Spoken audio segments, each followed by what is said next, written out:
വർഷങ്ങൾ കഴിയുന്തോറും നമ്മുടെ നാട്ടിലെ പ്രകൃതി ദുരന്തങ്ങളുടെ അളവ് കൂടിക്കൊണ്ടിരിക്കുകയാണ്. പ്രകൃതി സമയത്ത് നമ്മൾ നേരിടുന്ന ഒരു പ്രധാന പ്രശ്നമാണ് വിവരങ്ങൾ കൈമാറുന്നതിലുണ്ടാകുന്ന തടസ്സങ്ങൾ. ഇത്തരം തടസ്സങ്ങൾ കാരണം വിവരങ്ങൾ കൈമാറാൻ സാധിക്കാറില്ല. മലകൾക്കിടയിലുള്ള പ്രദേശങ്ങളിൽ പ്രകാശത്തിൻ്റെ സഹായത്തോടെ വിവരങ്ങൾ കൈമാറുന്ന ഒരു സംവിധാനമാണ് ഞങ്ങളിവിടെ പരിചയപ്പെടുത്തുന്നത്. Welcome to LED.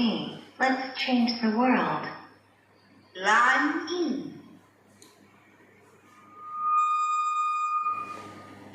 Hello wifi അഥവാ വയർലെസ് കണക്റ്റിവിറ്റി ഡാറ്റ ട്രാൻസ്മിഷൻ നടക്കുന്നത് റേഡിയോ തരംഗങ്ങളുടെ സഹായത്തോടെയാണ്. എന്നാൽ ലൈഫൈയിൽ ഡാറ്റ ട്രാൻസ്മിഷൻ നടക്കുന്നത് പ്രകാശത്തിന്റെ സഹായത്തോടെയാണ്. ലൈഫൈയിൽ പ്രധാനമായ രണ്ട് ഭാഗങ്ങളാണുള്ളത്: ഒരു റിസീവറും പ്രൊജക്ടറും. പ്രൊജക്ഷന് വേണ്ടി പ്രധാനമായും ഉപയോഗിക്കുന്നത് LED ലൈറ്റ്, ലേസർ ബീമുമാണ്. അടുത്തുള്ള റിസീവറിന് വേണ്ടി LED ലൈറ്റും അകലെയുള്ളവയ്ക്ക് വേണ്ടി ലേസർ ബീമും ഉപയോഗിക്കുന്നു. പ്രൊജക്ഷന് വേണ്ടി ഉപയോഗിക്കുന്നത് സോളാർ പാനലാണ്.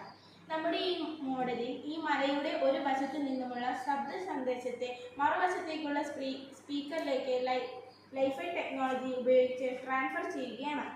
ഈ ടെക്നോളജിയുടെ ഏറ്റവും വലിയ ആകർഷണം അതിൻ്റെ കുറഞ്ഞ ചെലവും വേഗത കൂടിയ ഇൻ്റർനെറ്റ് സൗകര്യവുമാണ്.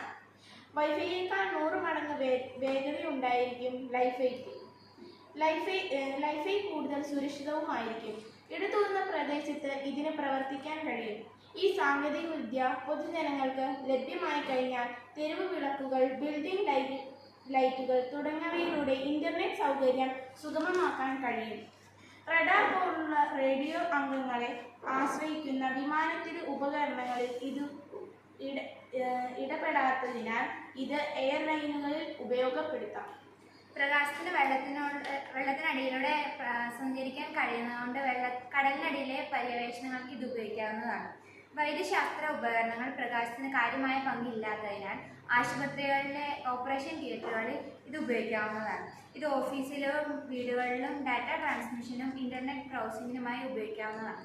റേഡിയോ തരംഗങ്ങൾക്ക് എത്തിച്ചേരാൻ കഴിയാത്ത സ്ഥലങ്ങളിലും ലൈഫൈ ഉപയോഗിക്കാവുന്നതാണ്.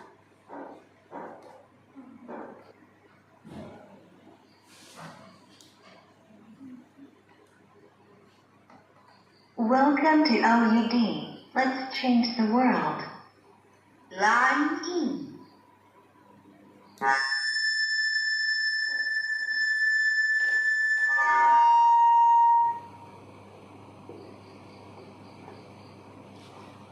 ഹലോ